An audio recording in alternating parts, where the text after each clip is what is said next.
ประสงค์ที่จะนำกลับก็ขอเรียนเชิญบนพลาการประเรียนได้เลยครับไปไว้บนพลาการประเรียนได้เลยครับซึ่งเราจะได้รวบรวม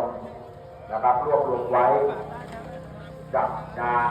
นะครับของเราต้องใช้ข้าวสารอาหารแห้งเยอะครับไม่ว่าจะเป็นงานขุดดินก็ดีปีใหม่ก็ดีหรืองานประจำปีก็ดีเราใช้ข้าวสารอาหารแห้งนะครับถ้าท่านจะให้นำกลับนะครับก็ขอเรียนเชิญบนพลาการประเรียนได้เลยนะครับไปไว้ที่นั่นได้เลย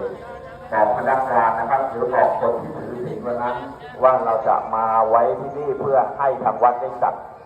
ไว้ทำเลี้ยงแขกที่จะมาในวัน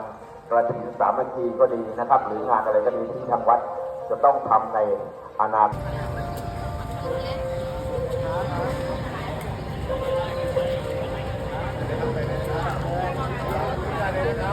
เ